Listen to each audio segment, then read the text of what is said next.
Bonjour à toutes et à tous et bienvenue dans ce nouveau numéro de décryptage. Le groupe national de contact du mouvement S'engager pour le Bénin s'investit pour la restauration de la démocratie dans le pays.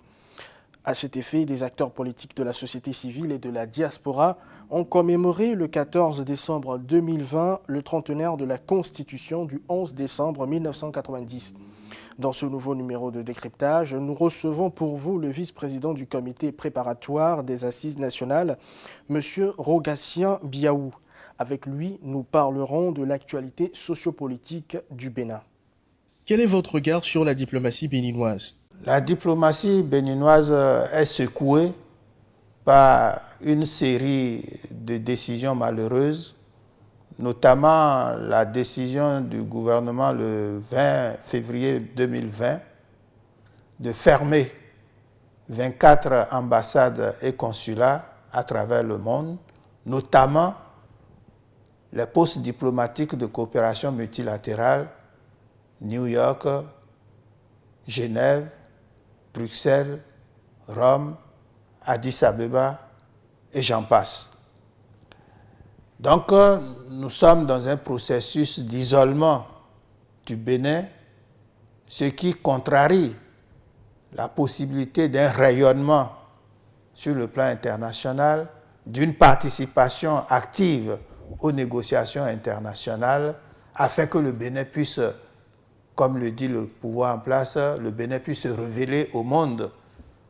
On ne peut pas se révéler dans l'isolement. On ne peut se révéler qu'à travers une diplomatie active et une contribution positive sur les différentes questions sur le plan international. Le groupe national de contact GNC ne cesse de s'agrandir depuis sa création. Qu'est-ce qui justifie cela? Le groupe national de contact a cédé sa place au cadre national de concertation des forces politiques, sociales et économiques pour la restauration de la démocratie et l'état de droit. Son agrandissement de jour en jour s'explique par la justesse et la droiture de ses positions. Justesse de ses positions parce que nous voulons mettre tous les Béninois ensemble, conjuguer nos efforts, nous organiser pour la restauration effective de la démocratie et de l'état de droit. Et puisque nous sommes dans la vérité, puisque nous sommes dans une vision objective et une fédération des efforts et des énergies, il est tout à fait normal que le groupe s'agrandisse chaque jour. Comment appréciez-vous la gouvernance politique du président Talon?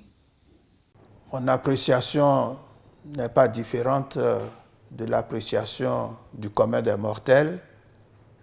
Au jour d'aujourd'hui, tout le monde se plaint de la gouvernance du président en place. L'opposition se dit exclue des processus électoraux depuis l'avènement du régime en place. Est-ce un bon signal pour la vitalité de la démocratie? Évidemment, la réponse est non. Ce n'est pas un bon signal, ce n'est pas bon pour la vitalité de la démocratie au Bénin et cela n'augure pas d'un avenir meilleur.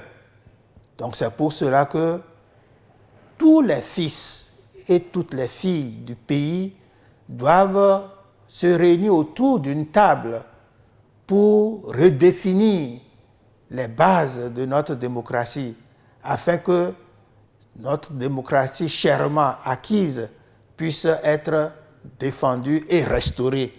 Donc nous tendons la main à tous les Béninois et à toutes les Béninoises afin qu'ensemble nous trouvions une solution durable pour le développement et le renforcement de notre processus du renouveau démocratique lancé après la conférence de février 1990. La crise politique perdure au Bénin depuis l'organisation des élections législatives de 2019. Que faire selon vous pour une décrispation?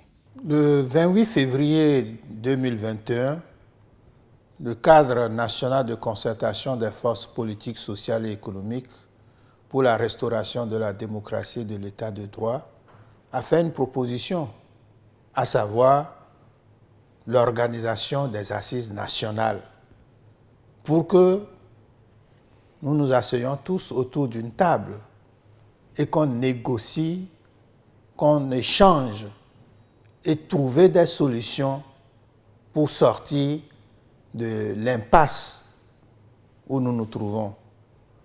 Deuxièmement, il faudrait que le président de la République, chef de l'État, chef du gouvernement, puisse parler à la nation face à la situation actuelle. Et nous demandons l'organisation des assises nationales avant la fin de son mandat. L'État béninois peine à prendre des décisions favorables pour l'application du contenu des arrêts de la Cour africaine des droits de l'homme et des peuples, CADHP. Des adresses et pétitions du JNC formulées au président Talon ne sont pas prises en compte par son gouvernement. Que faut-il concrètement pour pacifier le pays? Il se fait que jusqu'à présent, notre pays, le Bénin, n'a pas encore pris les dispositions favorables à la mise en œuvre du contenu de ces arrêts.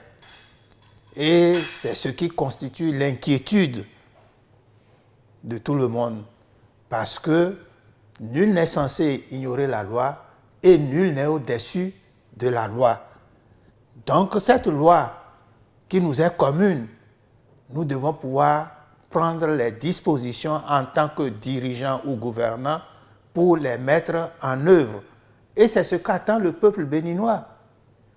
Et que ce soit les pétitions, que ce soit les résolutions, que ce soit les lettres ouvertes, le message du peuple en direction du gouvernement et de son chef, c'est que nous puissions nous asseoir autour d'une table pour échanger, discuter et trouver ensemble des solutions pour apaiser le peuple.